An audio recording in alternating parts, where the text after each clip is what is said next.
أنزلناه إليك لتخرج الناس من الظلمات إلى النور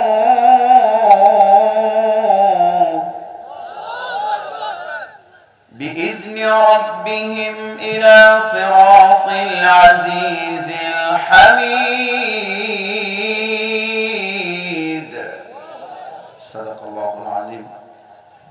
নামাজে যে দরুদ শরীফ পড়া হয় আমরা সবাই অত্যন্ত ভালোবাসা এবং শ্রদ্ধার সঙ্গে সেই দরুদ শরীফ পড়ি।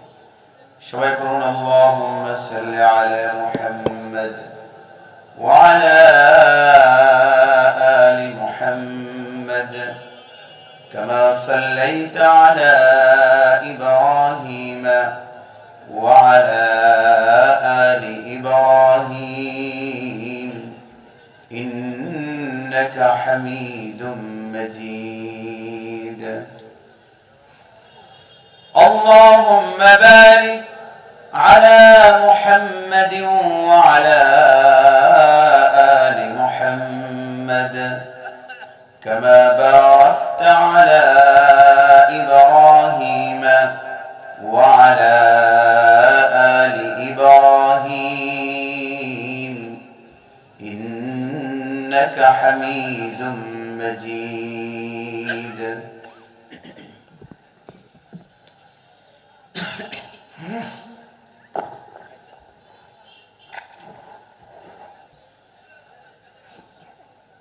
তুমি রহমান তুমি মেহেরবান তুমি রহমান তুমি মেহেরবান অন্ধ গাহে না শুধু তোমারি গুণগান অন্ধ গাহে না শুধু তোমারি গুণগান বুঝেও বুঝে না তব শান তুমি রহমান তুমি মেহেরবান তুমি রহমান তুমি মেহেরবান জনম জনম যদি গাহি তোমারি মহিমা গাওয়া শেষ হবে নাহি জনম জনম যদি গাহি তোমারি মহিমা গাওয়া শেষ হবে নাহি ভরেও ভরে না যেন সাহারায় প্রাণ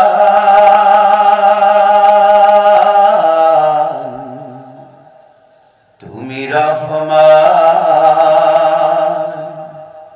তুমি মেহেরবান তুমি রহমান তুমি মেহেরবান জোরে আওয়াজ করে জিকির করুন লা ইলাহা ইল্লাল্লাহ লা ইলাহা ইল্লাল্লাহ।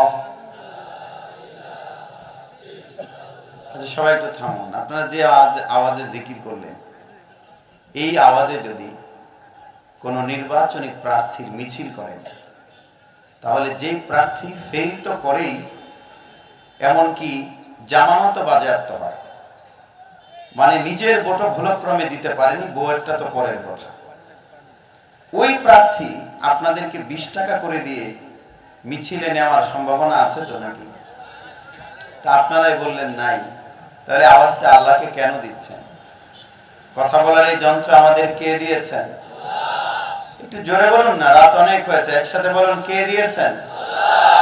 আর একটু জোরে বলুন, আমাদের কথা বলার এই যন্ত্র দিয়েছেন কে? তার নামটা একটু জোরে বলুন, বলুন আল্লাহু আকবার।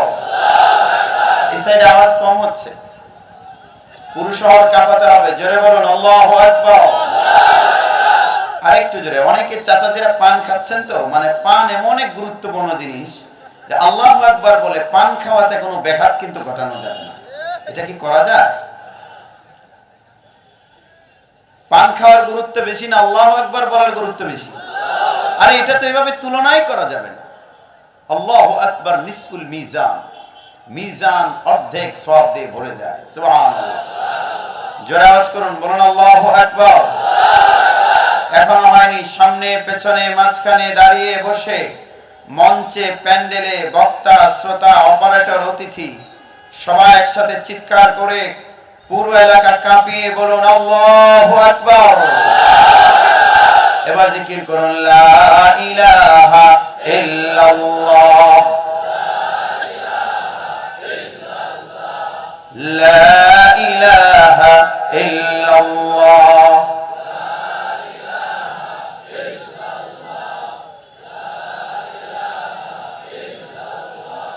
या रब दिल मुस्लिम को वो जिंदा तमन्ना दे, जो कल्ब को गरमा दे, वो रूह को तरपा दे। ला इलाहा इल्लल्लाह, ला इलाहा इल्लल्लाह,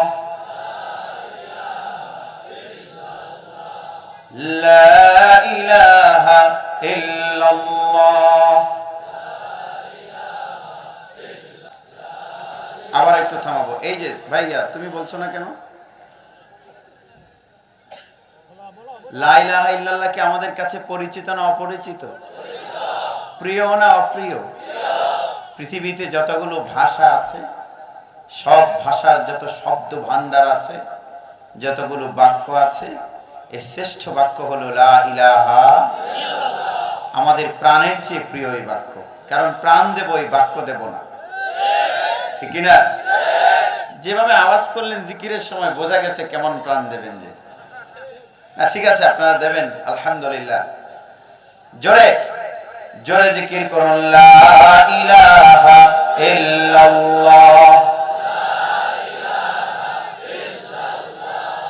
লা ইলাহা ইল্লাল্লাহ,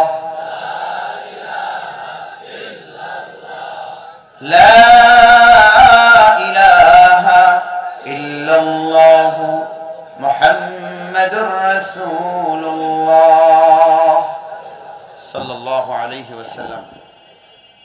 32 বাস স্ট্যান্ড এমদাদিয়া জামে মসজিদ এলাকাবাসী ও যুব সমাজের উদ্যোগে আয়োজিত আজকের এই তৃতীয় বার্ষিক ইসলামী সম্মেলনের বিপুল সম্মানিত সভাপতি, জামিয়া ইসলামিয়া কমলপুর ভৈরবের সম্মানিত মুহাদ্দিস, আমাদের অত্যন্ত শ্রদ্ধাভাজন হযরত মাওলানা মুফতি আজিজুল হক কাসেমী হাফিজাহুল্লাহ, সম্মানিত সহ সভাপতি হযরত মাওলানা আব্দুল কাইয়ুম সাহেব, সম্মানিত খতিব 32 বাস স্ট্যান্ড জামে মসজিদ, সম্মানিত প্রধান অতিথি জনাব মোহাম্মদ হামিদুর রহমান শিহাব সাহেব, business association Akij ceramics limited, সম্মানিত বিশেষ অতিথি জনাব আহমদ কবির সোহাগ, বিশিষ্ট ব্যবসায়ী, অত্যন্ত গুরুত্বপূর্ণ বক্তব্য রাখবেন। কিছুক্ষণের মধ্যে তিনি চলে আসবেন।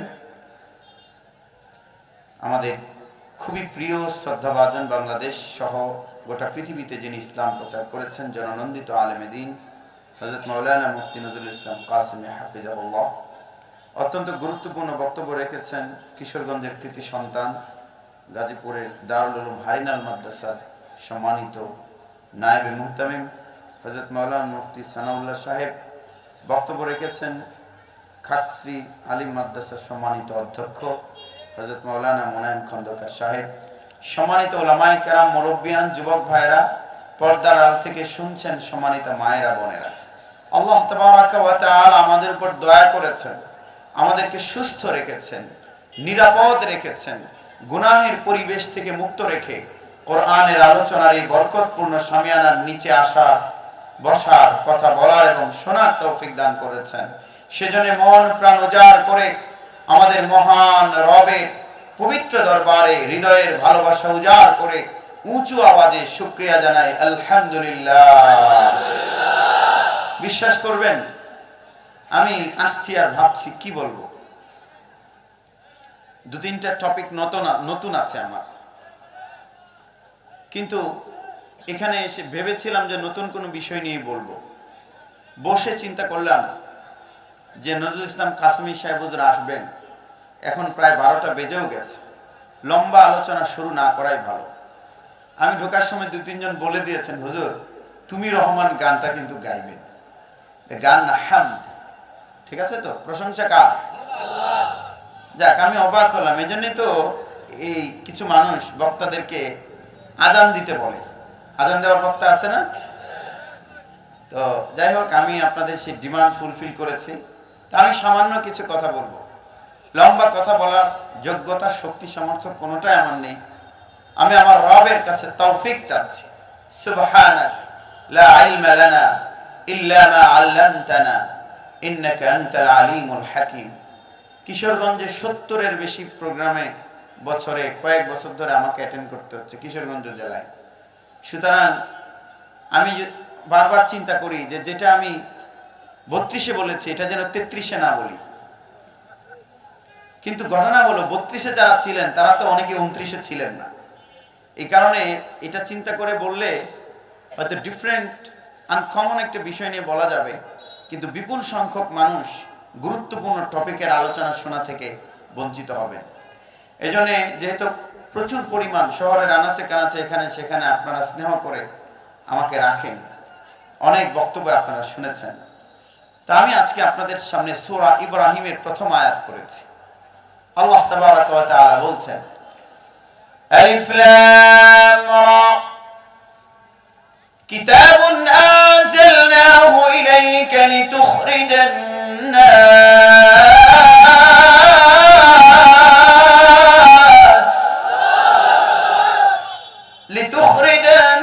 নাস মিনাল যুলুমাতি ইলান নূর।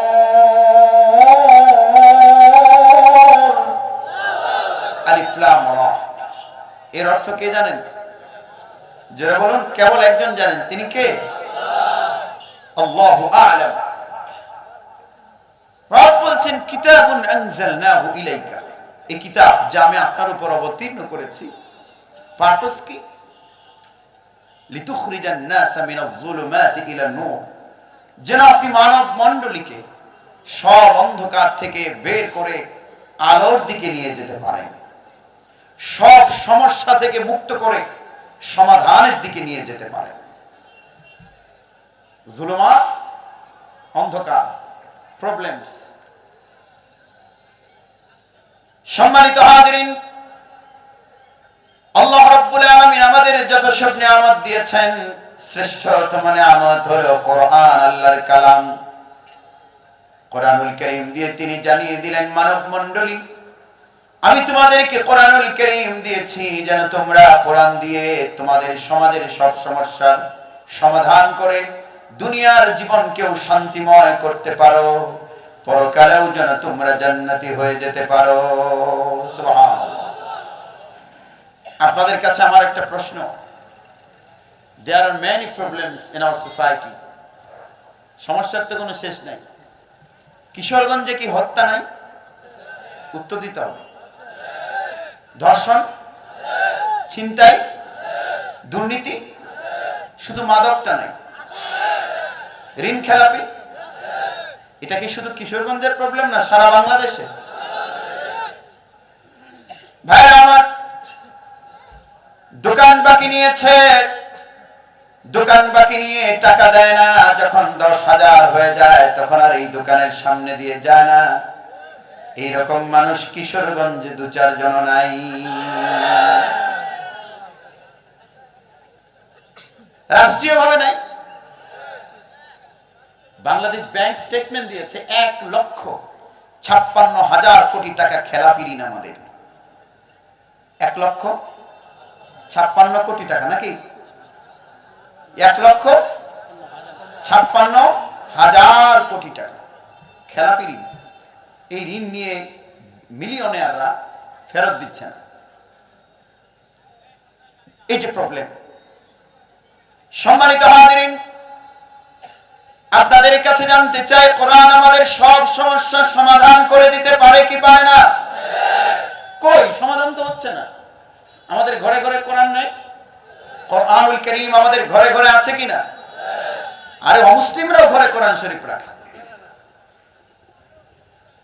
সম্মানিত হাজিরিন, কোরআনও আছে, সমস্যাও আছে, সুতরাং কোরআন আমাদের সমাধান করে দিতে পারে না নাকি? উত্তর দিতে হবে। আমি তো অল্প সময় বলবো, যারা বলেন পারে কি পারে না? তো কোরআনও আছে, সমস্যাও আছে, কারণটা কি? কারণ হলো, ছোট্ট একটা উদাহরণ দিলে আপনারা বুঝবেন। কিশোরগঞ্জের এক কৃষক, কৃষক মানে কি? যিনি মাছ শিকার করেন, ঠিক না? যারা বলো কি করেন? খেতে কাজ করেন। তিনি বুড়ো ধানের ধানগুলো কেটে ফসলের মাঠ থেকে বাড়িতে নিয়ে আসবেন, গেছেন কাঁচি নিয়ে। তো যখন কাটবেন তখন হাতে কাঁচি লেগে গেছে। ভাইরা আমার, ওষুধ খেলেন না, পচন শুরু হলো। খানিকটা যখন পচন ধরলো, তিনি চলে গেলেন বঙ্গবন্ধু শেখ মুজিব মেডিকেল বিশ্ববিদ্যালয়ে। বিদেশ থেকে আসা বড় একজন ডাক্তার দেখালেন। ডাক্তার তাকে প্রেসক্রিপশন দিলেন, ব্যবস্থাপত্র দিলেন। বেচারা বুদ্ধিমান মানুষ সেই ব্যবস্থাপত্র ঢাকা থেকে কিশোরগঞ্জে নিয়ে এলেন, লেমিনেটিং করালেন। লেমিনেটিং বোঝেন তো আপনারা? লেমিনেটিং করিয়ে খাটের নিচে অথবা আলমারির ভেতরে সেই ব্যবস্থাপত্র এটা যতন করে রেখে দিয়েছেন। ওষুধও নিলেন না। জাহাঙ্গীর মোড়ের ফার্মেসিগুলো, সদর হাসপাতালের পাশের ফার্মেসিগুলোর কোনটা থেকে ওষুধ কিনলেন না। ওষুধ কিনলেন না, ব্যবস্থাপত্র যতন করে লেমিনেটিং করে আলমারির ভেতরে রেখে দিয়েছেন। প্রতিদিন রাতে ঘুম থেকে উঠে উঠে ব্যবস্থাপত্র চুমু খান। আপনারা বলুন তো, এভাবে যদি 3.5 মাস প্রতিদিন রাতে একবার নয় 10 বারও যদি ব্যবস্থাপত্র চুমু খান, ওষুধ যদি সেবন না করেন, 3.5 মাস পর নিশ্চয়ই হাতের পচন ভালো হয়ে যাবে। এটা ব্যবস্থাপত্রের দোষ। ভাইজান একটু উত্তর দেন, কিসের দোষ? দোষ কার? ওষুধ সেবন করেন। ভাইরা আমার, বাংলাদেশ সহ গোটা পৃথিবীর যতগুলো সমস্যা আছে, সব সমস্যার সমাধান আমার রব কোরআনুল কারীমে দিয়ে দিয়েছেন। কিন্তু দুর্ভাগ্য হলো, আমরা সেই কোরআনুল কারীমকে গিলাফে ভরে আলমারিতে ঢুকিয়ে রেখেছি, পড়ি না, জানি না, মানি না।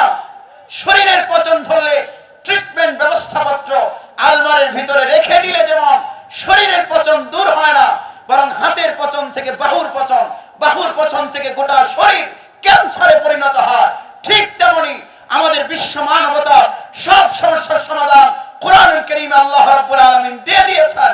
আমরা সেই কোরআনকে গিলাফে ভরে আলমারিতে ঢুকিয়ে রেখেছি, পড়ি না, জানি না। ব্যক্তি, রাষ্ট্র থেকে সমাজে কোরআনের আইন বাস্তবায়ন করি না বলে এই সমাজ থেকে সমস্যা যায় না, বরং দিনে দিনে সমস্যা আরো বাড়ে। সব সমস্যার সমাধান হয়ে যাক, আমরা চাই কি চাই না? কে কে চাই না একটু হাত তুলে দেখাই তো।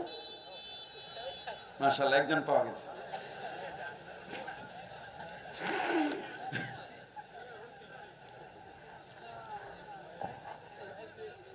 চান কে কে একটু কষ্ট করে হাতটা তুলুন দেখি।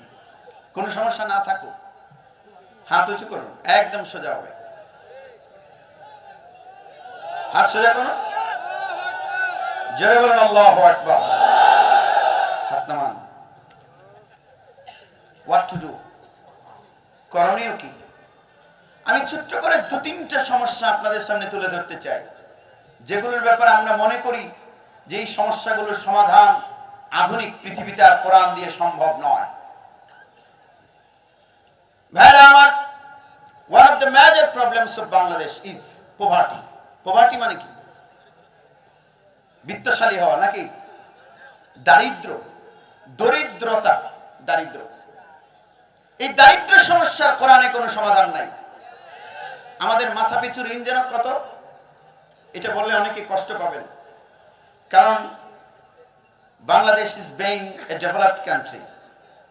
আমরা সবাই জানি মাথা পিছু ঋণ নাকি লাখ ছাড়িয়েছে। ভাইরা আমার,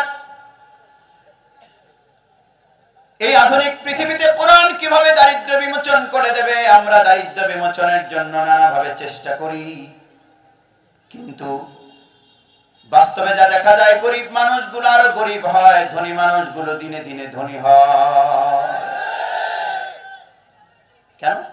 কারণ হলো কোরআন যে প্রেসক্রিপশন দিয়েছে সেটা আমরা মানি না। আমরা মনে করি দারিদ্র বিমোচন করব সুদ ভিত্তিক অর্থ ব্যবস্থা দিয়ে, কিন্তু সুদ ভিত্তিক অর্থ ব্যবস্থা দিয়ে পৃথিবীর কোন রাষ্ট্র থেকে দারিদ্রকে সমূলে উৎপাদন করা সম্ভব নয়। বিত্তশালীরা আরো বিত্তশালী হবে, গরিবরা আরো গরিব হবে। সুদের সিস্টেমটা কি? আমার টাকা আছে, আমি আপনাকে দেবো, আপনি লাভ দেবেন, লাভ দিতে না পারলে গরু নিয়ে আসবো, তা না পারলে দোকান ভেঙে নিয়ে আসবো, ঠিক না? এটাই তো। যারা রাষ্ট্র চালান তাদেরকে বুঝতে হবে। আমাদের একজন অতিথি, বিপুল সম্মানিত জনাব শাফায়েত সাহেব, তিনা, ঠিক না? আমি নিজে কিন্তু তার নাম জিজ্ঞেস করেছি, বিকজ আমি তার পিতাকে অনেক সম্মান করি। একটা কারণে আমি সম্মান করি। বাংলাদেশে যখন মুক্তিযুদ্ধ শুরু হয়েছিল 1971 সালে, সেই সরকারের অস্থায়ী প্রধান ছিলেন কিশোরগঞ্জের কৃতি সন্তান সৈয়দ নজরুল ইসলাম। তখন ইসরায়েলের ক্ষমতাসীনরা বাংলাদেশ সরকারের কাছে প্রস্তাব পাঠিয়েছিল, বাংলাদেশের অস্থায়ী সরকার, তোমাদের তো পাকিস্তানের মতো বড় রাষ্ট্রের বিরুদ্ধে যুদ্ধ চলছে, তোমাদের সেনাবাহিনী দরকার, টাকা দরকার, অস্ত্র দরকার। আমরা ইসরায়েল তোমাদেরকে টাকাও দেব, অস্ত্রও দেব, সাহায্যও দেব, সেনাবাহিনীও দেব। কিন্তু সৈয়দ নজরুল ইসলাম সাহেব ইসরায়েলকে জানিয়েছেন, বিশ্ব সন্ত্রাসী ইসরায়েল সহ বাংলাদেশ যদি 100 বছর স্বাধীনতার জন্য যুদ্ধ করে, তোমাদের মতো বিশ্ব সন্ত্রাসী রাষ্ট্রের সহযোগিতার কপালে আমরা লাথি মারি। So I respect him very much. তিনি একটা কথা বলে গেছেন যে আমি কোরআন পড়িনি, ইসলামী জ্ঞান আমার নেই। অকপটে স্বীকার করে থাকে, সারল্য ছিল, সরলতা ছিল। ভাইরা আমার, আপনার সন্তানকে সেটাও শেখাতে হবে, আপনার সন্তান যদি আগামী দিনে পার্লামেন্টারিয়ান হয়, সে যেন সুদ ভিত্তিক অর্থ ব্যবস্থার পক্ষে কথা না বলে, বরং যাকাতের পক্ষে যেন কথা বলে। সেই শিক্ষা আপনার শিশুর কোমল হৃদয়ে দিয়ে দিতে হবে। আমার ভাইয়েরা, সুদ দিয়ে দারিদ্র বিমোচন সম্ভব নয়। আমি 5-6 বছর আগে নান্দাইলে জাহাঙ্গীর শাহের মাজার আছে একটা, ওখানে কথা বলছিলাম, শিক্ষা ব্যবস্থা নিয়ে কিছু কথা হলো, তারপরে যাকাত। তো নান্দাইলের এমপি সাহেব আসলেন, পরে আমাকে বললেন যে হুজুর, এই কথাগুলো যদি আপনি লিখে দিতেন তাহলে আমি পার্লামেন্টে বলতাম। এটা নিয়ে পত্রিকা নিউজ হয়েছে। যাকাতের কথা তিনি পার্লামেন্টে বলতে চান, এই নিয়ত খারাপ না ভালো? নিঃসন্দেহে ভালো। আমি আবার মজা করে এমপি সাহেবকে বলেছিলাম যে মাননীয় সাংসদ, আপনি যদি এই কথা বলতে চান, পাল্টা উল্টা আউলা ঝাউলা হজবরল হতে পারে, এর চেয়ে ভালো আমাকে একটু সুযোগ দিন, আমি কি এই কথাটা বলে আসি। না, পার্লামেন্টে আমি যদি কথা বলতে চাই তাহলে খুব খারাপ, আপনারা খারাপ মনে করছেন নাকি? ভাইরা আমার, এজন্য আগামীর রাষ্ট্রনায়ক যারা হবেন, আগামীর ডাক্তার যারা হবেন, আগামীর সায়েন্টিস্ট যারা হবেন, আগামীর বিজ্ঞানী যারা হবেন, আপনাদের উপর দায়িত্ব হলো ইসলামের বেসিক নলেজ তাদেরকে দিয়ে দিতে হবে। এটা ফরজে কিফায়া নয়, বরং ফরজে আইন। আপনার সন্তান যেন কোনোদিন মাহফিলে দাঁড়িয়ে কথা বলতে না হয়, সারল্য নিয়ে যেন স্বীকার করতে না হয় যে আমি ইসলাম সম্পর্কে জানি না, বরং আপনার সন্তান যদি বাংলাদেশের মতো 90% মুসলমানের রাষ্ট্রের প্রধানমন্ত্রী হয়, সে যেন সাহস নিয়ে বলতে পারে বাইতুল মুকাররমের ইমাম যদি কোনোদিন অ্যাবসেন্ট থাকে, আমি বাইতুল মুকাররমের জুমার নামাজে ইমামতি করতে পারবো। সম্মানিত হাজিরিন, সুদ কি আর যাকাত কি, এটা নিয়ে ধারণা বাচ্চাদেরকে দেওয়া দরকার। দরকার আছে না নাই? এখন তো নাই। শিক্ষা ব্যবস্থা বিরান হয়ে গেছে। আজকে দুঃখজনক হলো, ইসলামী শিক্ষা বাদ দিলেই আমার তথাকথিত শিক্ষাবিদরা মনে করেন শিক্ষা ব্যবস্থা উন্নত হয়ে যাবে। কথা বলছেন না আপনারা? আপনারা জানেন বাংলাদেশ উন্মুক্ত বিশ্ববিদ্যালয়ের লগতে মনোগ্রামে কোরআনুল কারীমের একখানা আয়াত ছিল। আমি আপনাদের কাছে জিজ্ঞেস করতে চাই, কোরআনের আয়াত নিয়ে কি কোনো দলাদলি আছে? এদেশের আওয়ামী লীগের লোকেরা কোরআনের আয়াতের পক্ষে না বিপক্ষে? এই কথা বলতে হবে, জোরে বলবেন। বিএনপির লোকেরা কোরআনের আয়াতের পক্ষে না বিপক্ষে? জাতীয় পার্টির লোকেরা পক্ষে না বিপক্ষে? দুঃখজনক হলো, উন্মুক্ত বিশ্ববিদ্যালয়ের মনোগ্রামে আয়াত ছিল রব্বি জিদনি ইলমা। রব্বি জিদনি ইলমা অর্থ কি? আল্লাহ আমার জ্ঞান কমাও। জোরে বলো। আপনাদের কাছে জানতে চাই, এই আয়াত যদি একটা বিশ্ববিদ্যালয়ের লগতে থাকে, সমস্যাটা কি? কোন সমস্যা আছে? এটা বাদ দেওয়া হলো কেন? আমি সরকারের কাছে জানতে চাই, এদেশের নাগরিক হয়ে জানতে চাই, এদেশের আওয়ামী লীগ, বিএনপি, তাবলীগ, পাবলিক চরমরায় সব শ্রেণীর 90% মুসলমানের পক্ষ থেকে সরকারকে জিজ্ঞেস করতে চাই, আপনার নিয়োগ দেওয়া বাহুবী ওপেন ইউনিভার্সিটির ভাইস চ্যান্সেলর কোন সাহসে আল্লাহর কালামের আয়াত বাদ দিল? আমরা জানতে চাই।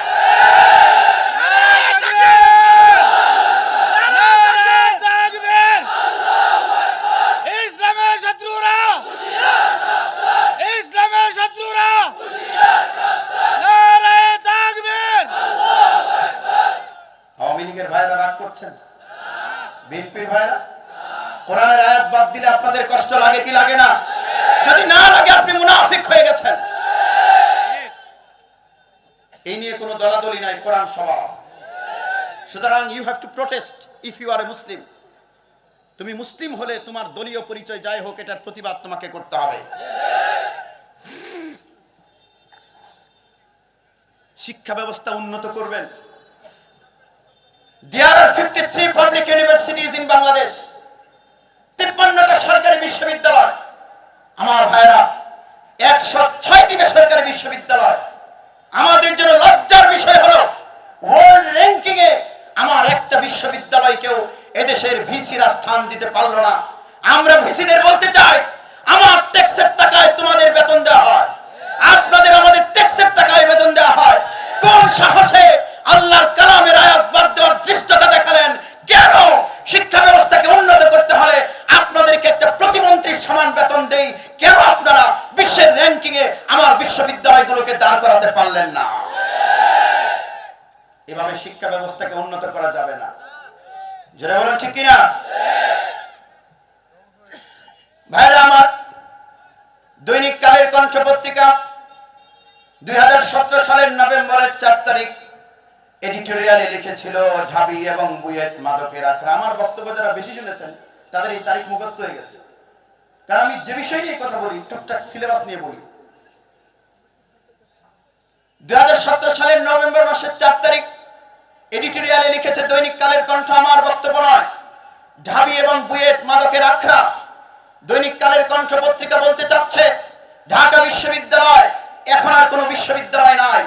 কালের কণ্ঠ পত্রিকার এডিটর মিস্টার এমদাদুল হক মিলন বলছেন, ঢাকা বিশ্ববিদ্যালয় এখন আর BUET, Bangladesh university of engineering and technology, এটার এখন কোনো শিক্ষালয় নাই। তিনি বলছেন এটা মাদকের আখড়ায় পরিণত হয়েছে। আমরা বলতে চাই, বাদ যদি দিতে হয় আপনাদের লজ্জা হয় না?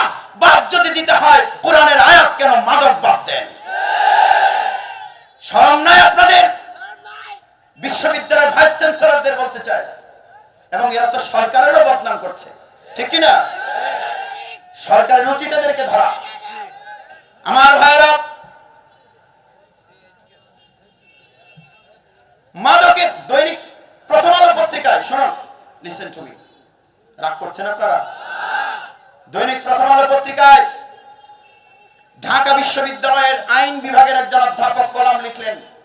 তিনি বলেছেন পশু বানানোর কারখানা। ঢাকা বিশ্ববিদ্যালয়কে বলছেন পশু বানানোর কারখানা। আমাদের জন্য লজ্জা হয়, বিশ্ববিদ্যালয়গুলোকে আমার ট্যাক্সের টাকা দিয়ে আমরা পরিচালিত করি পশু বানানোর কারখানা বানানোর জন্য নয়, বরং আমরা বলতে চাই আমরা বিশ্ববিদ্যালয়কে মানুষ বানানোর কারখানায় দেখতে চাই। আপনারা মনে করেছেন কোরআনের আয়াত বাদ দিলে আধুনিক হবে না। মাননীয় ভাইস চ্যান্সেলর, মাদক বাদ দিন, এটাকে মানুষ বানানোর কারখানায় পরিণত করুন। লজ্জার ব্যাপার হলো ভাইরা আমার, ওয়ার্ল্ডের 1000 ইউনিভার্সিটিতে আমার কোন ইউনিভার্সিটি নাই, থাকবে কেমনে? যেই সব ভাইস চ্যান্সেলরদের মাথায় হলো কোরআন শরীফের আয়াত বাদ দেওয়া। এক ভিসি একবার বলে ফেললো আমার বিশ্ববিদ্যালয়ে 10 টাকায় পুরি সিঙ্গারা পাওয়া যায়। আশ্চর্য ব্যাপার। আমরা তো বলছি ঢাকা বিশ্ববিদ্যালয়ের মাননীয় ভাইস চ্যান্সেলর তিনি যদি দাঁড়িয়ে বলতে পারতেন আমার বিশ্ববিদ্যালয়ের একটা ছাত্র গাঁজা খায় না, আমার বিশ্ববিদ্যালয়ের একটা মুসলিম ছাত্র নামাজ মিস করে না, তাহাজ্জুদ মিস করে না, ফজরের পরে সূরা ইয়াসিন পড়া মিস করে না, আমরা বুঝতাম ঢাকা বিশ্ববিদ্যালয় গর্বের বিষয়ে পরিণত হয়েছে। সেটা তো বলতে পারলেন না। ভাইরা আমার, খুবই দুঃখ লাগে শিক্ষা ব্যবস্থা প্রণয়নের দায়িত্ব কাদের হাতে দেওয়া হয়েছে। আপনারা রাগ করতে পারেন, কিন্তু আমাদের দায়িত্ব আমরা যদি না বলি হাসরের ময়দানে আপনারা যারা এখন কষ্ট পাচ্ছেন তারাও বলবেন যে আল্লাহ, হুজুরদের তো দায়িত্ব ছিল এগুলো বলা, তারা তো বললো না, ভয় পেয়েছে। শুনুন, চ্যালেঞ্জ করে বলছি, আলিয়া মাদ্রাসার ক্লাস 1 এর ইংরেজি বইটা আমার কাছে আনুন 2023 শিক্ষাবর্ষে। ভাইরা আমার, আলিয়া মাদ্রাসার ক্লাস 1 এর ইংরেজি বইয়ে 2022 শিক্ষাবর্ষের ইংরেজি বইয়ের প্রচ্ছদে 3টা বাচ্চার ছবি ছিল। ছেলেদের মাথায় ছবিতে টুপি ছিল, মেয়েদের মাথায় ছবিতে হিজাব ছিল। ভাইরা আমার, 2023 শিক্ষাবর্ষে মাদ্রাসার বইয়ে সেই টুপি বা হিজাব বাদ দেওয়া হয়েছে। আমি জানতে চাই এদেশের মুসলমানের মাদ্রাসায় দাড়ি টুপি হিজাবের অপরাধটা কি? আমার ভাইরা, শুধু তাই নয়, ক্লাস 1 এর ইংরেজি বই নিয়ে আসুন আমার সামনে, আমি এখনই দেখাবো। পৃষ্ঠা নাম্বার 3, সেখানে 22 শিক্ষাবর্ষের বইয়ে এটা কনভারসেশন ছিল। ওইটা শুরু হয়েছিল আসসালামু আলাইকুম দিয়ে, কিন্তু 2023 শিক্ষাবর্ষের বইয়ে আসসালামু আলাইকুম বাদ দিয়ে দেওয়া হয়েছে গুড মর্নিং। আপনাদের কাছে জানতে চাই, দল নিয়ে বিরোধ থাকতে পারে, ভোট আমরা কেউ লাঙ্গলে, কেউ ধানে, কেউ নৌকায় দেই, কিন্তু সালাম নিয়ে কারো কোনো মতবিরোধ আছে নাকি? শিক্ষা ব্যবস্থার উন্নতির নামে সালাম বাদ দেওয়া, হিজাব বাদ দেওয়া, কোরআনের আয়াত বাদ দেওয়া। আমরা স্পষ্ট করে বলতে চাই, এই যে নির্বাচন সামনে, আমরা কিন্তু কোনো মিছিল টিছিলে যাই না। আপাতত আমরা সব, হুজুরা তো এমনিতে কোনো মিছিল করে না, হেফাজতে ইসলামকে এমনিতে মিছিল করে নাকি? কিন্তু দাড়িতে ধরে টান দিলে কি আর বসে থাকা যায়? সালামে ধরে টান দিলে কি আর বসে থাকা যায়? কোরআনের আয়াত নিয়ে টান দিলে কি আর বসে থাকা যায়?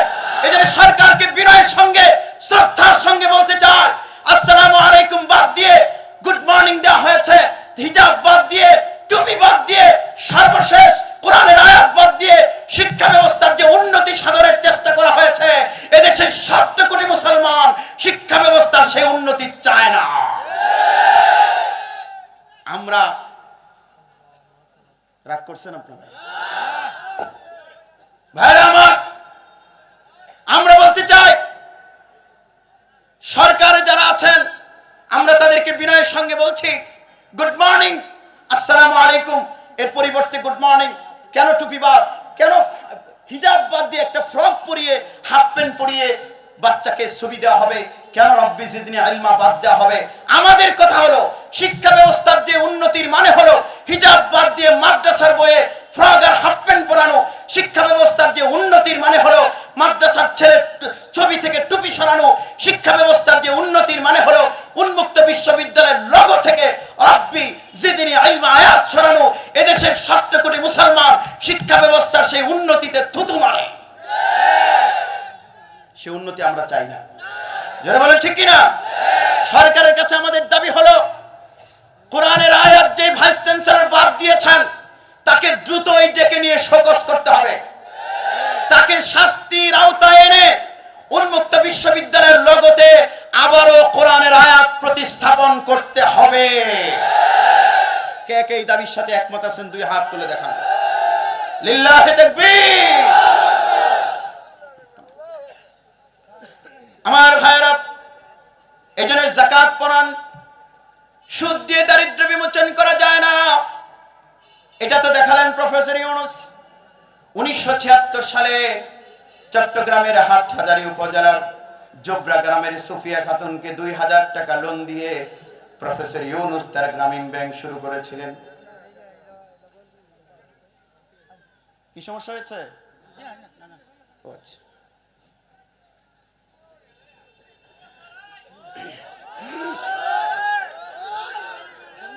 there is no problem, tension করবেন না। জোরে বলেন আল্লাহু আকবার। টপিক হলো প্রথমটা যাকাত। শুনুন, অনেকে বিশ্বাস করছেন সুদ দিয়ে দারিদ্র বিমোচন হবে, কখনোই নয়। ভাইরা আমার, অধ্যাপক ডক্টর মোহাম্মদ ইউনূস, আচ্ছা, বাংলাদেশে সুদের নিবিড় চাষ করে সবচেয়ে বড় অ্যাওয়ার্ড যিনি পেয়েছেন তার নাম কি? চট্টগ্রাম বিশ্ববিদ্যালয়ের এক্স প্রফেসর। তিনি 1976 সালে বাংলাদেশের চট্টগ্রামের হাটহাজারী উপজেলার জোবরা গ্রামের সুফিয়া খাতুনকে 2000 টাকা লোন দিয়ে তার গ্রামীণ ব্যাংক শুরু করেছিলেন। দেখুন, হাতে কলমে দেখিয়ে দেই, সুদ ভিত্তিক অর্থ ব্যবস্থা দিয়ে দারিদ্র বিমোচন করা যায় না। আপনাদের সামনে আমি তুলে ধরে আপনারা বুঝতে পারবেন। ভাইরা আমার, প্রফেসর ইউনূস গ্রামীণ ব্যাংক শুরু করলেন। 30 বছরের মাথায় তাকে অ্যাওয়ার্ড দেওয়া হলো, পুরস্কার দেওয়া হলো। পৃথিবীর মানুষের দৃষ্টিতে থাকা সবচেয়ে দামি যে পুরস্কার, নোবেল প্রাইজ, শান্তিতে তিনি বিজয় করলেন। আরব আমিরাতের অনেকগুলো রাষ্ট্র তাকে সংবর্ধনা দিল। কিন্তু দুঃখজনক হলো, যেই সুফিয়া খাতুনকে 2000 টাকা লোন দিয়ে 1976 সালে তিনি গ্রামীণ ব্যাংক শুরু করেছিলেন, সেই সুফিয়া খাতুনকে তিনি দারিদ্র মুক্ত করতে পারেননি। 2011 সালে ভিক্ষা করতে করতে ওই সুফিয়া খাতুন মারা গেছেন। This is the final proof. এটা চূড়ান্ত প্রমাণ, সুদ ভিত্তিক অর্থ ব্যবস্থা দিয়ে নোবেল পুরস্কার পাওয়া যায়, কিন্তু মানুষকে দারিদ্র মুক্ত করা যায় না। আমার ভাইরা, আপনাদের এই 32-এ যারা দোকানে লোন নিয়ে দোকানদারি করে বিত্তশালী হবেন বলে ভাবছেন, আমার রব বলেছেন ইয়ামহাকুল্লাহুর রিবা, ইয়ামহাকুল্লাহুর রিবা ওয়া ইউরবিস সাদাকাত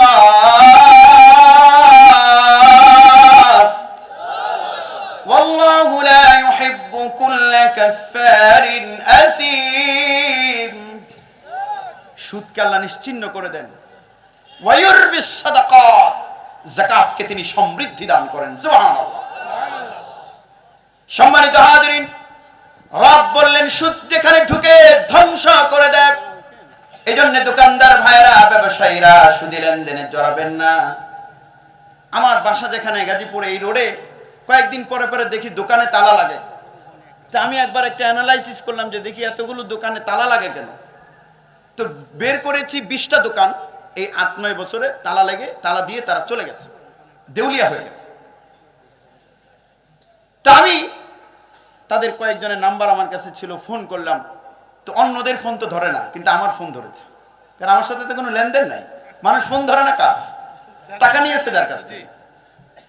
বলছে হুজুর ফোন দিয়েছেন, কি ব্যাপার? আমি বললাম যে দোকান বন্ধ কেন? সে বলছে যে হুজুর, ব্যবসা যখন শুরু করেছিলাম অল্প পুঁজিতে, সংসার ভালোই চলতো, কিন্তু পরে স্বপ্ন দেখলাম আমি দ্রুত বড়লোক হব, এই জন্য লোন নিলাম, পরে কিস্তি দিতে পারি না, এরপরে আমার সব বিক্রি করেও শেষ, দেউলিয়া হলাম, রাতের আধারে পালিয়েছি। এটা হচ্ছে সুদের পরিণতি। আরেকটা ব্যাপার হলো, রব বলছেন ইয়া আইয়ুহাল্লাযীনা আমানুত্তাকুল্লাহ ওয়া দারু মা বাকিয়া মিনার রিবা ইন কুনতুম মুমিনিন। তোমরা যদি মুমিন হও তাহলে সুদ ছেড়ে দাও। ফাইন লাম তাফআলু, যদি না ছাড়ো, ফাযানু বিহারবিন মিনাল্লাহি ওয়া রাসূলি, আল্লাহ এবং তার রাসূলের সাথে যুদ্ধের এলান করে দাও। আচ্ছা, আপনাদের কাছে জানতে চাই, কোন ব্যক্তি যদি, সেটা যদি অমুসলিম হয়, সে যদি আল্লাহর বিরুদ্ধে এই 32-এ বসে যুদ্ধ ঘোষণা করে, তাহলে আপনারা তাকে জামাই আদর করবেন না? বলুন, উপায় আছে? দুঃখজনক হলো যে মুসলিম সমাজ মুসলিম যদি আল্লাহর বিরুদ্ধে যুদ্ধ ঘোষণা করে তাকে বলে মেরে ফেলবে, আর সেই মুসলমানেরা সুদখোরদেরকে ধরে ধরে নিয়ে মসজিদ কমিটির সভাপতি বানায়।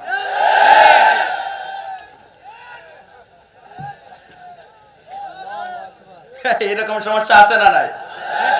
আর পোলাপানগুলো ওয়াজে আয়েশা সুদের বিরুদ্ধে স্লোগান দেয়, আর সুদখুর যখন 10 তলা বাড়ি বানায় সুদখুরের মেয়ের পিছনে ঘুরঘুর করে।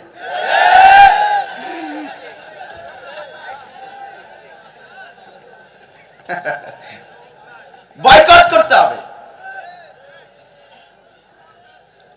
সুতরাং সুদ যেখানে ধ্বংস সেখানে, একটু বলুন সুদ যেখানে, আবার বলুন সুদ যেখানে। এবার আসুন যাকাতকে দেখাই। আল্লাহ রাব্বুল আলামিন কোরআনে বলেছেন ওয়ায়ুরবিস সাদাকাত, যাকাতকে তিনি সমৃদ্ধি দান করেন।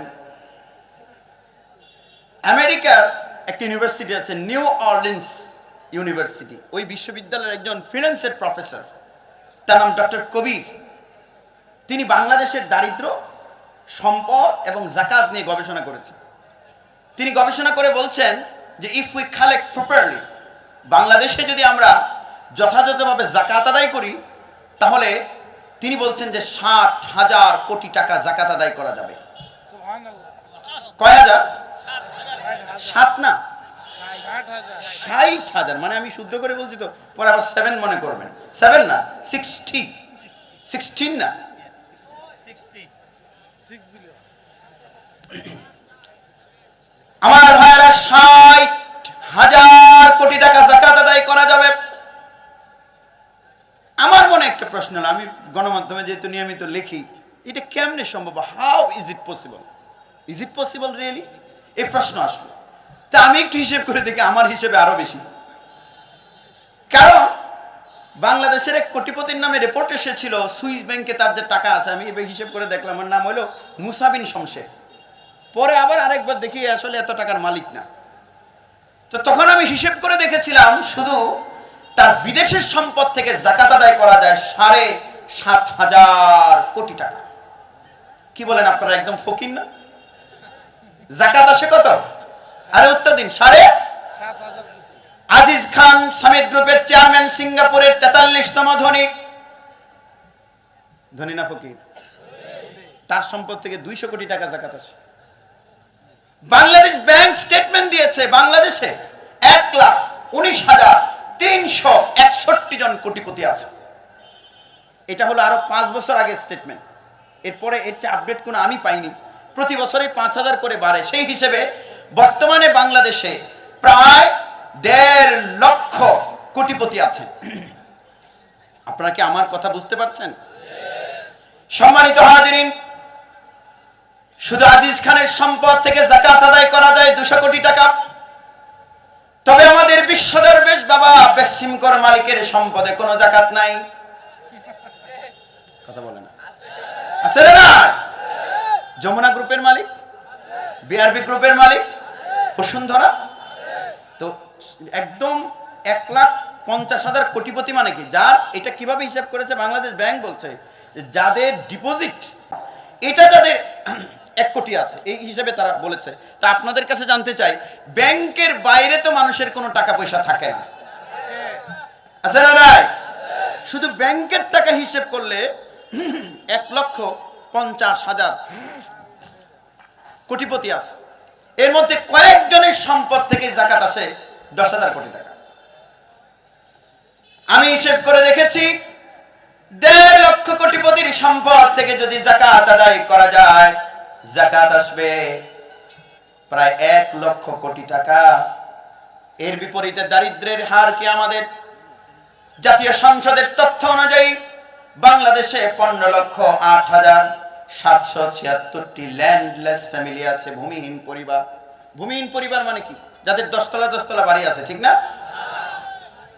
ঘর নাই, বাড়ি নাই, কমলাপুরের বস্তি রেলওয়ে স্টেশনে থাকে, বস্তিতে থাকে। How many people? 15,08,776টি ভূমিহীন পরিবার আছে। এবার আসুন দেখি দারিদ্র দিয়ে, যাকাত দিয়ে কিভাবে দারিদ্র বিমোচন করা যায়। ভাইরা আমার, 1 লক্ষ কোটি টাকা নয়, কবির হোসেন সাহেবের গবেষণা অনুযায়ী 60,000 কোটি টাকায় ধরলাম। মনোযোগ দিয়ে কয়েকটি মিনিট শুনুন, কোরআন দিয়ে কিভাবে সমস্যার সমাধান করা যায়। ভাইরা আমার, 60,000 কোটি টাকা যাকাত আসলো। আর ওসর আছে না, উসর, উসর উসর উসর কাকে বলে? সর্বনাশ, হুজুর অবস্থাতে খুবই খারাপ। উসর কাকে বলে? কি? আজকে জেনে নিন, ফসলের যাকাত হলো ওসর। ওসর মানে কি? ওসর মানে হচ্ছে 1/10। ফসল যখন 27.5 মণ হবে, আবুল ফাতাহ মোহাম্মদ ইয়াহিয়া কওমি মাদ্রাসায় যে বইটা ফজিলাতে পড়ানো হয়, ইসলামী অর্থনীতির আধুনিক রূপায়ণ, ওই বইয়ের যিনি লেখক বাংলাদেশের অর্থনীতিবিদ আবুল ফাতাহ মোহাম্মদ ইয়াহিয়া, তার গবেষণা হলো 25-27 মণ এরকম। তিনি বলছেন যে 25-27 মণ এমন যদি হয় তাহলে নেশাব পূর্ণ হলো। এই পরিমাণ হওয়ার পর থেকে যদি কারো ফসল, সেই ফসলটা যদি এমন হয় যেটা গুদামজাত করে রাখা যায়, যেমন তরমুজ, এটা যদি আপনারা গুদামজাত করে রাখেন মোটামুটি 6 মাস থাকবে তো নাকি? তবে শশাটা থাকবে, ঠিক না? কাঁঠাল, ভাইরা আমার, যেই ফসলগুলো গুদামজাত করে রাখা যায়, এমন ফসল যখন 25 মণ, কি এটা নিয়ে একটু ইখতিলাফ আছে, 25 মণ কিংবা 27 মণ যদি ক্রস করে, আর যদি সেটা বৃষ্টির পানি দিয়ে হয়, তাহলে ফসলের 10 ভাগের 1 ভাগ, 1/10 গরিব মিসকিনকে দিয়ে দিতে হবে। এটা ফরজ। জোরে বলুন, এটা কি? আফসোস হলো, বিশ্বাস করবেন কিনা জানি না, আমি মিঠামইন পেরিয়ে অষ্টগ্রামের এদিকে এক জায়গায় ওয়াজ করতে গিয়েছিলাম। তো ইমাম সাহেবকে জিজ্ঞেস করলাম ওসর কি, ইমাম সাহেব বলতে পারলো না।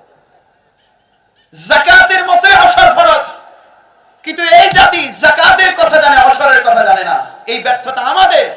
মসজিদের মিম্বারগুলো থেকে যাকাত এবং ওসর নিয়ে সুস্পষ্ট আলোচনা হয় না বললেই চলে। সম্মানিত হাজিরিন, ওসর এবং যাকাতে একটা ডিফারেন্স আছে, ব্যবধান হলো যাকাত দিতে হয় বছরে একবার। রব্বুল আলামিন বলছেন ওয়াআতু হাক্কাহু ইয়াওমা হাসাদিহি, তুমি ফসলের যাকাত দিয়ে দাও যেদিন তুমি ফসল কাটো। আমাদের জমিগুলোতে ধান হয় কয়বার বছরে? জোরে বলুন, আরে জোরে বলুন, কয়বার? 3 বার ফসল কাটবে, 3 বারে তোমার এই নেশাব ক্রস করলে, তুমি যদি এটা বৃষ্টির পানি দিয়ে হয় তাহলে 10 ভাগের 1 ভাগ গরিব মিসকিনকে দিয়ে দেবে। আর যদি সেচের পানি দিয়ে হয় তাহলে 20 ভাগে, এটাকে বলা হয় নিসফ ওসর, 20 ভাগের 1 ভাগ দিয়ে দিতে হবে। আমি হিসেব করে দেখেছি, বাংলাদেশে যদি প্রপারলি যাকাত আদায় করা হয় তাহলে এই যে 15,08,776টি ভূমিহীন পরিবার, প্রত্যেকটি পরিবার 1 বছরে যাকাত কালেক্ট করলে যদি 50,000 কোটি টাকাও হয়, সেই টাকা যদি 15 লাখ সামথিং পরিবারের মাঝে বন্টন করা হয় তাহলে প্রত্যেকটি পরিবার যাকাতের টাকা পাবে 3 লক্ষ টাকা করে। সুবহানাল্লাহ, কি আগামীকাল বলবেন? ভাইরা আমার, কয় লাখ? জোরে বলুন। 3 লাখ। আপনারা আমাদের আপনজন, ভুল ত্রুটি হলে ক্ষমা করবেন। আমি একটু মাঝে মধ্যে হাসির কথা বলছি, কেন জানেন? কারণ হলে যে অনেক রাত হয়েছে, এখন কয়টা বাজে? 11:30, ঠিক না? কয়টা? তো এইটা কি মানুষ আসার সময় না যাওয়ার সময়? এই সময় আপনাদেরকে একটু হাসির কথা বলবো যেন আপনাদের ঘুম না আসে। হুজুরও চলে আসছেন কাছাকাছি ইনশাআল্লাহ। আপনারা আবার রাগ করছেন না তো? রাগ না করলে আবার আওয়াজ হবে, জোরে আওয়াজ করুন, চিৎকার করে বলুন আল্লাহু আকবার। ভাইরা আমার, 3 লাখ টাকা যাকাত আর 33 মণ ধান। কয় মণ ধান? এটা প্রত্যেকটি ভূমিহীন পরিবার পাবে। এখন আপনাদের কাছে আমার জিজ্ঞাসা, যাকাত দিয়ে কিভাবে দারিদ্র্য বিমোচন করা যায়? দেখো, 32 ভাইয়েরা জানতে চায়, কিশোরগঞ্জের আমার শ্রদ্ধাভাজন ভাইয়েরা আপনাদের কাছে জানতে চায়, আপনার বাড়ির পাশের কোনো ভিক্ষুক নারী, তাকে যদি একসাথে 3 লক্ষ টাকা দেওয়া হয় এবং 33 মণ ধান দেওয়া হয়, আগামীকাল তার সকালে তার ভিক্ষা করার জন্য বের হওয়া লাগবে তো নাকি? তবে তার কিস্তির চিন্তা আছে তো নাকি? কিস্তিরও চিন্তা নাই, কারণ যাকাতের টাকা হলো অফেরতযোগ্য। আপনি যদি আজকের মাহফিলের সম্মানিত সভাপতি হযরত মাওলানা আজিজুল হক সাহেবের কাছ থেকে 5,000 টাকা, 10,000 টাকা, 1 লাখ টাকাও যদি যাকাত নেন, কিস্তি লাগবে না। কিন্তু গ্রামীণ ব্যাংক থেকে যদি 300 টাকা নেন, কিস্তি দেওয়া লাগে কি লাগে না? ময়রা দেখেন দাফন আগে না কিস্তি আগে? সম্মানিত হাজিরিন, সুতরাং কিস্তির টেনশন নাই। আপনি যেই লোকটিকে যাকাতের টাকা যদি আপনি গ্রহণ করেন, কিসের টেনশন নাই জোরে বলুন? এটা ফেরতযোগ্য না অফেরতযোগ্য? ফেরত দেওয়া লাগবে না। প্রথম ধাপে পরিবার চলে গেল 15,08,000, আমি 15 লাখই ধরলাম। 15 লাখ পরিবার চলে গেল, যাদের সবাইকে 3 লক্ষ টাকা করে যাকাত দিয়েছেন, আবার 33 মণ করে ধান দিয়েছেন। ভাইরা আমার, পরের বছর এই যে ভাইজান কি প্রবলেম? বসুন বসুন।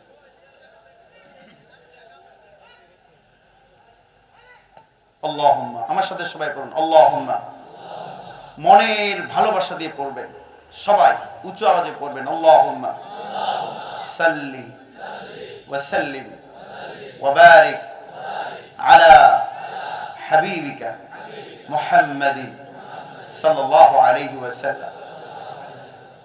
আমার ভাইরা, গভীর মনোযোগ দরকার। যাকাত দিলেন 15 লাখ পরিবারকে। যাকাত কি এবারেই শেষ নাকি পরের বারও আসবে? পরের বার আবার যাকাত আসলো 60,000 কোটি টাকা, আবার 15 লাখ। এবার তো 15 লাখ পরিবারই নাই, কারণ ভূমিহীন পরিবার তো প্রথম বছর। এবার দেখবেন যে গ্রামের কিছু কৃষক আছে যাদের জমি আছে কিন্তু হালের গরু নাই, রিক্সা চালক কিন্তু নিজের একটা রিক্সা নাই। এবার তাদেরকে 3 লাখ করে রিক্সা নাও, ঠেলা নাও। আমরা তো যাকাতের শুধু কাপড় দিই, কাপড়ও মাশাআল্লাহ কত ভালো। পুকুরে একবার ধোয়ার পর মনে হয় যেন রঙের কৌটা খুলে দিয়েছে, দ্বিতীয়বার ধোয়ার পর মোটামুটি টিস্যু পেপারে পরিণত হয়েছে। আর শহরের কাপড়ের দোকানগুলোতে যাকাতের কাপড়ের আলাদা দোকান আছে। এগুলো যাকাত নয়, বরং যাকাতকে বিদ্রূপ করা, উপহাস করা। সাবধান, কয়েকটা টাকার মালিক হয়ে গরিব মানুষদেরকে অমানুষ মনে করো না। তোমাকে বিত্তশালী বানিয়েছেন কি আল্লাহ? সবাই একসাথে বলুন, আমরা যে সামান্য সম্পদ পেয়েছি, এই সম্পদের মালিক আমাদের বানিয়েছেন কে? আল্লাহ। তুমি আরেকজনকে যেই জিনিসটা তুমি পড়তে পারো না, গরিব মনে করে, নিচু জাতের মনে করে, নিচু শ্রেণীর মনে করে যেটা দিয়েছ, রব যদি অসন্তুষ্ট হন, তিনি চাইলে 2 বছরও লাগবে না, বিনা অনুমতিতে তোমাকে আবার 10 তলা থেকে 22 তলায় নামিয়ে দিতে পারে। সেজন্য অহংকার করো না। এই সব যাকাতের কাপড় দিয়ে উপহাস করা হয়। ভাইরা আমার, কেন শুধু কাপড় হবে? যাকাতের সেলাই মেশিন দিন, যাকাতের রিক্সা দিন। যাকাতের কি রিক্সা, যাকাতের ভ্যান গাড়ি, যাকাতের দোকানের মাল দিয়ে দিয়েছেন। আমরা যাকাত দিই। আমি দৈনিক কালের কণ্ঠে একটা আর্টিকেল লিখেছিলাম, তো ওরা আমাকে বলল যে রিপোর্টটা এইভাবে সাজাবেন। মামুন সাহেব যাকাত দিচ্ছেন, তার শহুরে এক বন্ধুকে নিয়ে এসেছেন যাকাত দিতে। এ কি সাহেব? আপনাদের এখানে কারো মামুন নাম থাকলে আবার মাইন্ড করবেন না। যাকাত দিচ্ছেন শহুরে বন্ধুকে নিয়ে। একজন বৃদ্ধ মানুষ যাকাতের একটা লুঙ্গি নিয়ে যাচ্ছেন আর দোয়া করছেন, আল্লাহ মামুন সাহেবকে মাফ করে দিন, সম্পদ বাড়িয়ে দিন, ধনে ধনে বাড়ান। যাওয়ার সময় মামুন সাহেব শহুরে বন্ধুকে দেখিয়ে বলছেন, এই যে দেখুন, এই লোকটাকে আমি যাকাত দেই, তার বাবাকে আমার বাবা যাকাত দিতেন, আর তার দাদাকে আমার দাদা যাকাত দিয়েছেন। এমন দেওয়াই দিয়েছে যে দারিদ্র বংশানুক্রমিক ভাবে টিকে আছে। যাকাতের পারপাস এটা নয়। যাকাতের পারপাস হলো দারিদ্রকে সমূলে উৎপাটন করা। পৃথিবীর পুঁজিবাদী অর্থ ব্যবস্থা, সমাজতান্ত্রিক অর্থ ব্যবস্থা দারিদ্রকে জিয়ে রাখে, আর একমাত্র অর্থ ব্যবস্থা দারিদ্রকে সমূলে উৎপাটিত করে দিতে পারে। This is Islamic economic system. সম্মানিত হাজিরিন, 2 বছরে পরিবার গেল কয় লাখ? আরে এইদিকে তাকান, কয় লাখ? প্রথম বছর 15 লাখ, পরের বছর 15 লাখ, 2 15 মিলে 25 লাখ। কয় লাখ? পরের বছর আবার যাকাত আসলো, আবার দিলেন 15 লাখ। জোরে বলুন, 3 বছরে কয় লাখ? এখন তো আর পরিবারই নাই, খুঁজে খুঁজে বের করে দেওয়া হচ্ছে। দোকানদার যা ছিল সবাইকে দেওয়া শেষ। এরপরে কৃষক যাদের হালের গরু ছিল না, দেওয়া শেষ। ভাইয়ের আমার 4 বছরে পরিবার চলে গেল 60 লাখ। পঞ্চম বছরে দেখবেন যাকাতের কালেকশন আরো বাড়বে, কারণ আপনি প্রথম বছর যে 15 লাখ পরিবারকে যাকাত দিলেন, এই 4-5 বছরে সেই 15 লাখ পরিবার থেকে অন্তত 1 থেকে 2 লাখ পরিবার আর্ন করে ইনকাম করে সমৃদ্ধ হয়ে যাবে।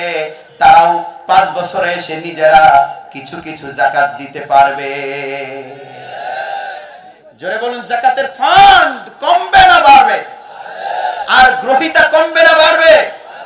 এই তো 5 বছরের সামারি দিলাম। ভাইরা আমার, আপনাদের কাছে জানতে চাই, সিস্টেম যদি অবলম্বন করা হয় তাহলে বাংলাদেশ থেকে দারিদ্রকে নির্বাসনে পাঠানো অসম্ভব না সম্ভব? আমি এক জায়গায় বক্তব্য রাখছিলাম, হুজুর এসে গেছেন? আচ্ছা, তা আপনারা অস্থির হবেন না। আমার কথা কি খুবই খারাপ লাগছে আপনাদের?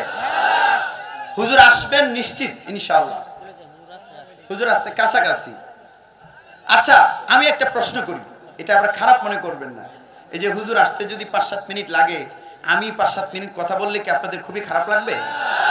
তাহলে অস্থির হওয়ার কোনো কারণ নেই। খারাপ লাগবে না কার কার? হাত তুলুন আবার দেখি। একটু পরে পরে হাত তোলায় বক্তা বেড়া। হ্যাঁ, টানা দেন, টানা দেন। জোরে বলেন আল্লাহু আকবার। হাত নামান, আবার হাত তুলুন। মাশাআল্লাহ।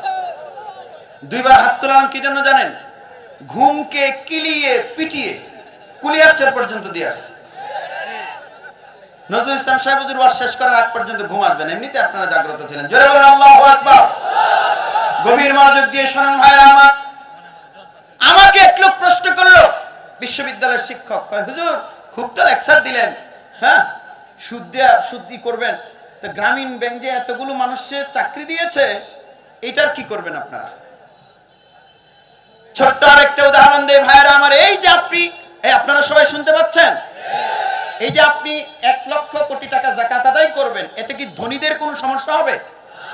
প্রশ্ন হলো তাদের কোন সম্পদ থেকে যাকাত নেওয়া হবে, এটা একটা প্রশ্ন। মনে করুন ভাইজান নাম যেন কি?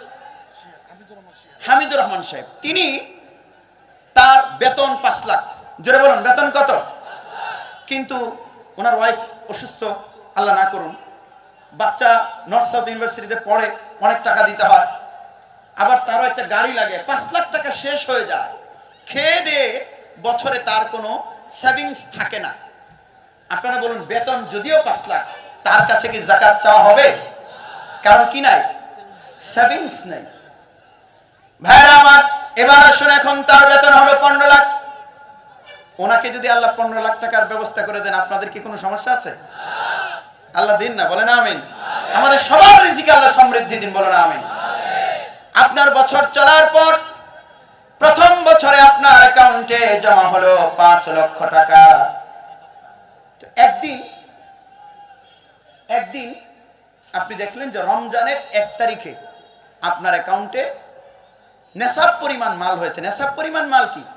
52.5 ভরি রূপা অথবা 7.5 ভরি স্বর্ণ। এই দুটোর যেটার দাম কম থাকবে, গরিব মানুষের, যেহেতু যাকাতের পারপাস হচ্ছে দারিদ্র বিমোচন, এই দারিদ্রের প্রতি খেয়াল রেখে যেটার দাম কম, এটাকে হিসেব করে নেশাব ধরা হবে। এখন আমাদের সমাজে স্বর্ণের দামই তো কম, ঠিক না? অনেকেই বলছে জি, এরা মনে হয় বিয়ে করে নাই, স্বর্ণ কিনে না এখন। স্বর্ণের দাম কম না রূপা?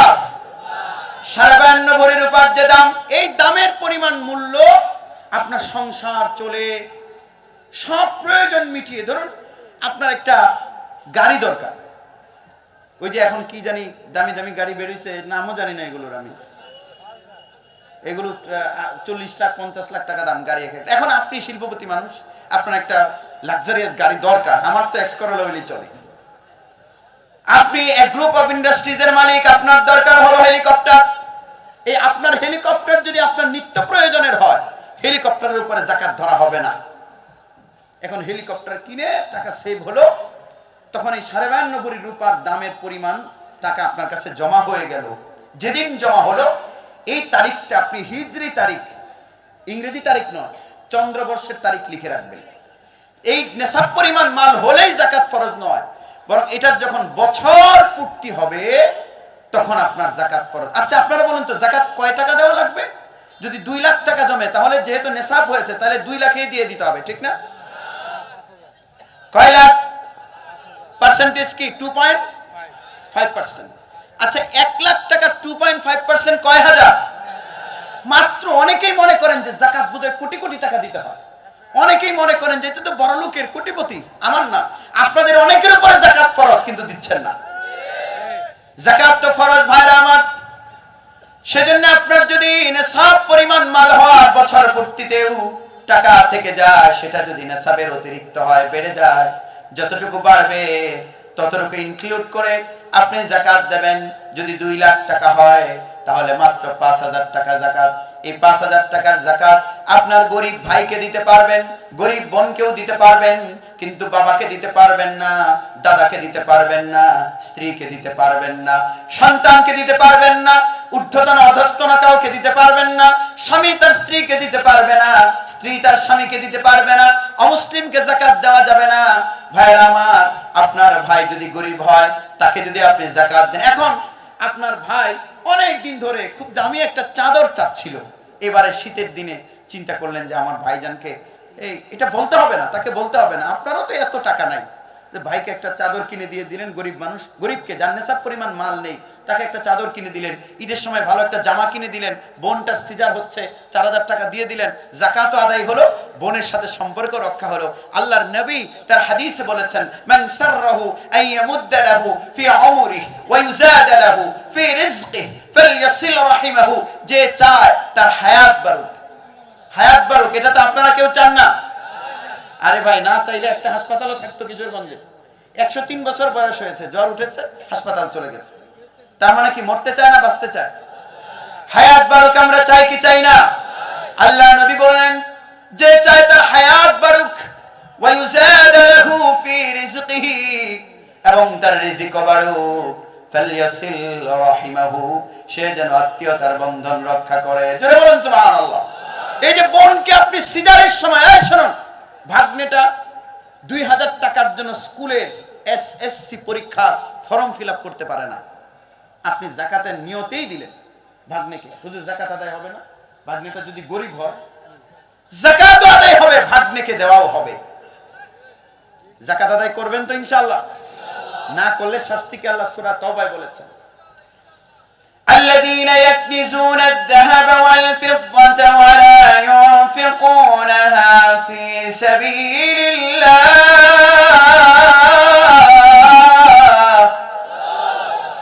فبشرهم بعذاب أليم। যারা স্বর্ণরূপা কাঞ্জ করেছে, ওয়ালা ইউনফিকুনাহা ফি সাবিলিল্লাহ, জমিয়েছে, আল্লাহর রাস্তায় খরচ করেনি, ফাবাশশিরহুম, তাদেরকে সুসংবাদ দিন, মানে চরম দুঃসংবাদ দিন, বিআযাবিন আলীম, যন্ত্রণাদায়ক শাস্তি। কেমন শাস্তি দেয়া হবে? ইয়াউমা, সেদিন, ইউহমা আলাইহা, সেগুলোকে উত্তপ্ত করা হবে, উত্তপ্ত করা হবে, ফাতুকওয়া বিহা জিবাহুম, তাদের ললাট, ওয়া জুনুবুহুম, তাদের পার্শ্ব, ওয়া যুহুরুহুম, তাদের পৃষ্ঠদেশে ছেকা দেওয়া হবে, আর বলা হবে, হাযা মা কানাজতুম লিআনফুসিকুম ফাযুকু মা কুনতুম তাকনিজুন। এই শোনো, যাকাত না দিয়ে যে টাকা তুমি জমিয়েছিলে, তোমার এই টাকা গলিয়ে তোমার কপালে ছেকা দেওয়া হলো। জোরে বলুন, সহ্য করতে পারবেন? আল্লাহ নবী বলেছেন, যেই মাল যাকাত দেওয়া হবে না, সেই মাল একটা খুবই বিষধর একটা সাপের আকৃতি তার গলায় পেঁচিয়ে ধরবে, আর বিষ এত তীব্র হবে যে বিষের তীব্রতার দুটো থলি থাকবে থুতনির নিচে, আর বিষের তীব্রতার কারণে সাপের মাথা টাক পড়া থাকবে। ওই সাপ গলায় পেঁচিয়ে ধরে বলবে, দংশন করবে, আর বলবে, আনা মালুক আনা কানজুক, আমি তোমার মাল। আপনাদের কাছে জানতে চাই, টাকাগুলো কেন জমিয়েছেন? জাহান্নামের কারণ হওয়ার জন্য? ছেকা দেওয়ার কারণ হওয়ার জন্য? সেজন্য যাকাত হিসেব করে দেবেন। ভাইরা আমার, এদিকে তাকিয়ে গভীর মনোযোগ দিয়ে শুনুন। তা আমি যেটা জিজ্ঞেস করলাম, ভাই, এই যে বিত্তশালীদের যেই টাকা অতিরিক্ত একদম কোনো কাজে লাগছে না, পাহাড় হয়েছে, ওই টাকা উপর থেকে একটু কমিয়ে যদি আপনারা নিয়ে গরিব মানুষেরা দেন, তাহলে কি বিত্তশালীর কোনো কষ্ট হবে? কোনো, আমি একটা উদাহরণ দিই, এটা কি? আরে জোরে বলে উত্তর দিন, এটা কি? আর এটা কি? পিরিচ, তাই না? তো এই কাপটাতে ধরুন আপনার 50 মিলিলিটার চা ধরবে সাপোজ, তা আপনি এটাতে 1 লিটার 1 মিলিলিটার মানে কত, 1 লিটারের 1000 ভাগের 1 ভাগ, তো এটাতে ধরতে পারে 50 মিলিলিটার। আপনি এটাতে যদি 1 লিটার ঢেলে দেন তাহলে 50 মিলিলিটারের পরেরটা যাবে কোথায়? পরে যে গেল, এটা কি তার কোনো কাজে লেগেছে? আরো জোরে বলুন। এখন পড়ছে পড়ছে, আপনি পিরিচটা ধরে দেন, পিরিচটা ভরে গেল, এবার এটা রেখে দেন, রেখে দিয়ে এটাও ধরেন, এটাও ভরে গেল। এবার বলুন এই কাপটার কোনো সমস্যা হবে? আরে তার এটা তো ভরপুর।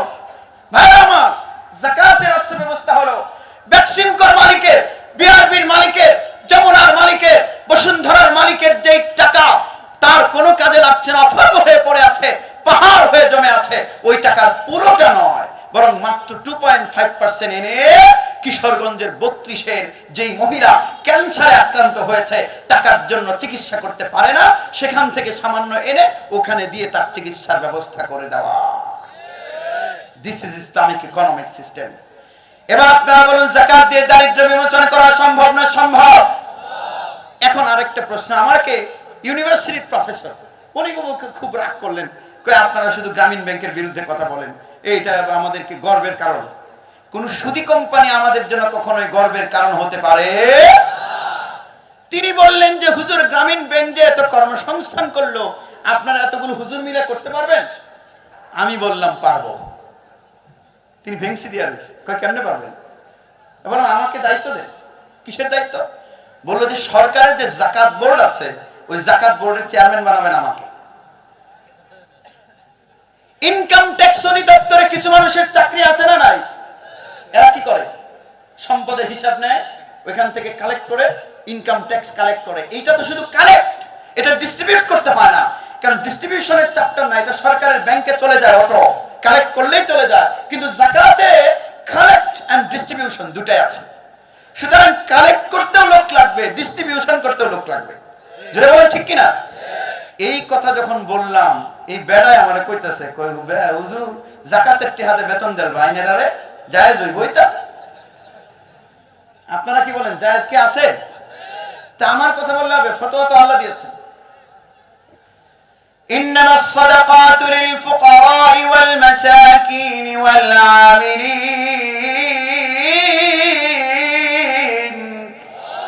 আল্লাহ বলছেন নিশ্চয় যাকাত লিল ফুকারা, ফকিরদের জন্য, ওয়াল মাসাকিন মিসকিনদের জন্য, ওয়াল আমিলিন আলাইহা, যাকাতের কর্মী যারা, যাকাত যারা কালেক্ট করবে, যাকাত যারা ডিস্ট্রিবিউট করবে, রাষ্ট্রের নাগরিকদের, মুসলিম নাগরিকদের সম্পদের একটা হিসাব যাকাত অধিদপ্তরে থাকবে। সেখান থেকে লোকেরা যাবে, হিসাব করবে, যাকাত আদায় করবে, তারপরে যাকাতের গরু দেবে। ওই গরু আবার যদি ভ্যাকসিন লাগে, ভ্যাকসিন দেওয়ার জন্য যাকাতের টাকা দিয়ে আলাদা লোক দেওয়া হবে। এবার আপনারা বলুন তাহলে এই খাতে কিছু লোক লাগবে কি লাগবে না? এবার বিসিএস অন যাকাত, যাকাতের উপরে বিসিএস ক্যাডার, বিসিএস পড়ালেখা করে তোমরা বিসিএস ক্যাডার হবে, এই যাকাতের টাকায় বেতন দেওয়া হবে। এটা তোমার জন্য আবার হারাম না, তোমার জন্য হালাল, তুমি তো বেতন হিসেবে নিচ্ছ, এটা আল্লাহ হালাল করে দিয়েছে। এবার আপনারা বলুন এই সিস্টেম অবলম্বন করলে হাজার হাজার মানুষের কর্মসংস্থান তৈরি করা সম্ভব না সম্ভব? সুতরাং দারিদ্র্য বিমোচন হবে, কর্মসংস্থান তৈরি হবে। লাস্ট প্রশ্ন হলো, যে সিস্টেমের কথা আমি 1 ঘন্টা ধরে আপনাদের সামনে বললাম, এই সিস্টেম যদি আমার সরকার অবলম্বন করে তাহলে বাংলাদেশ থেকে দারিদ্র্যকে বাসনে পাঠানো অসম্ভব না সম্ভব? এই সিস্টেম চালু করা হোক, আমরা চাই কি চাই না? সুতরাং কিশোরগঞ্জের রিক্সা চালকেরা, কিশোরগঞ্জের ভ্যান চালকেরা, শ্রমিকেরা স্লোগান দাও, সরকারকে বলে দাও যাকাত ভিত্তিক অর্থ ব্যবস্থা প্রবর্তন করতে হবে। আরেকটা ব্যাপার হলো, এটা দায়িত্ব কিন্তু জনগণের না, দায়িত্ব কার? সরকারের। ভাইরা আমার, তো এই সিস্টেম চালু হলে দারিদ্র থাকবে না। এই সিস্টেমটা চালু হোক, আমরা চাই কি চাই না? কে কে চাই? একটা হাত তুলে দেখাই তো। রাষ্ট্রের নাগরিক হিসেবে আমরা দাবি করছি, তাহলে জাইকার কাছে লোনের জন্য দাঁড়িয়ে থাকতে হবে না। বিদেশি সুদের ঋণ, আমার বাজেটে 20% পর্যন্ত বিদেশি লোনের সুদ দিতে হয়, ওই সুদের জন্য আমাদের কষ্ট করতে হবে না। যাকাত দিয়ে দারিদ্র্য বিমোচন করা যাবে। সরকারের কাছে দাবি জানাচ্ছি যাকাত ভিত্তিক অর্থ ব্যবস্থা প্রবর্তন করা হোক। জোরে বলেন আমরা চাই কি চাই না? 2 নম্বরে সংক্ষিপ্ত কথা বলবো আমি, হুজুর চলে এসেছেন একদম কাছাকাছি।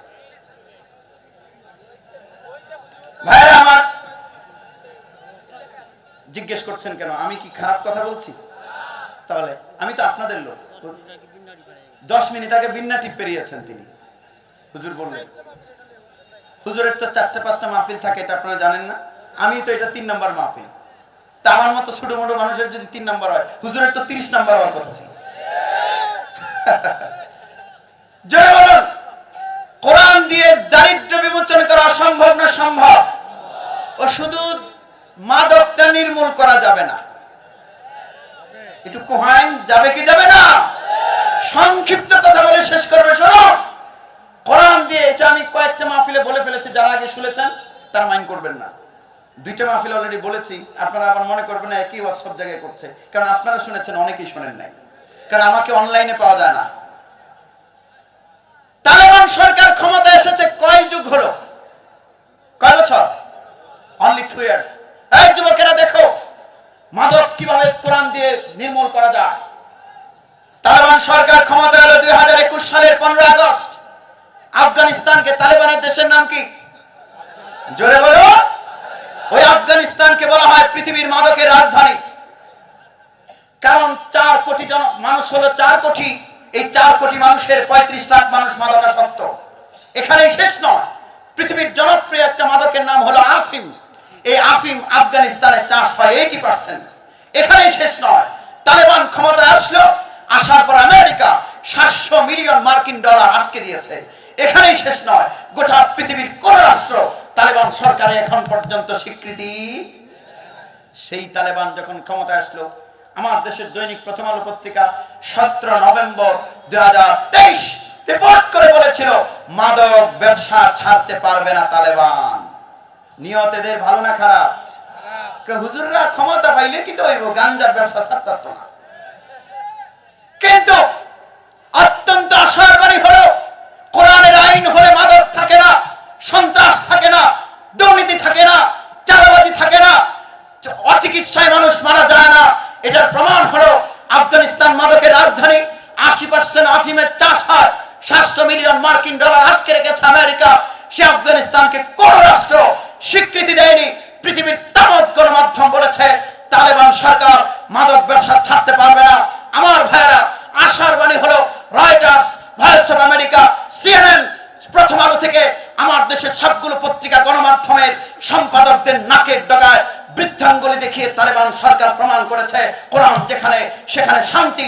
আজকে দৈনিক মানব জমিন পত্রিকা, বিবিসি বাংলা রিপোর্ট করেছে, মাত্র 2 বছরে মাদকের রাজধানী আফগানিস্তানকে, যে আফগানিস্তানে 80% আফিম চাষ হয়, সেই আফগানিস্তানকে তালেবান সরকার মাত্র 2 বছরে 95% মাদক নির্মূল করে ফেলেছে। এবার বলুন, তাহলে আমরা যদি বাংলাদেশে চেষ্টা করি, অসম্ভব না সম্ভব? এই জন্য আইন লাগবে কোরআনের। জোরে বলুন, আইন লাগবে কিসের? আর শাসন লাগবে কোরআনওয়ালাদের। এই কথা বলেন খুব নাখুশ। মাদক নির্মূল হয়ে যাবে, আইন লাগবে কিসের? আর শাসন লাগবে কিসের? ভাইরা আমার, এই জন্য আমরা সরকারকে বিনয়ের সঙ্গে বলি, মাদক যদি নির্মূল না হয়, অন্যায় অপরাধ কমবে না। এই রাষ্ট্র ফ্লাইওভার যদি 100 তলা হয়, উন্নত রাষ্ট্রে পরিণত হবে না। কারণ মাদক নির্মূল না হলে চুরি ডাকাতে পারে। এই জন্য বিনয়ের সঙ্গে বলি, আপনারা তো 50টা বছর চেষ্টা করলেন, মাদক নির্মূল করতে পারলেন না। শাস্তিও বাড়িয়েছেন, আগে ছিল যাবজ্জীবন, এখন মৃত্যুদণ্ড। এরপরেও বাংলাদেশে মাদকাসক্ত লোকের সংখ্যা কমে না বাড়ে? তার মানে আপনারা পারবেন না। আল্লাহর রাস্তে ক্ষমতায় আপনারাই থাকেন, শুধু মাদক নির্মূলের দায়িত্বটা এদেশের কওমি মাদ্রাসা অথবা মাদারেসের আলেমদের হাতে দিয়ে দেন। 2 বছর লাগবে না, মাদক নির্মূল হয়ে যাবে। শুধু দায়িত্ব দিলেই হবে না, আরেকটা কাজ করতে হবে। সেই কাজটা হলো অ্যাডমিনিস্ট্রেটিভ পাওয়ার দিতে হবে, প্রশাসনিক ক্ষমতা।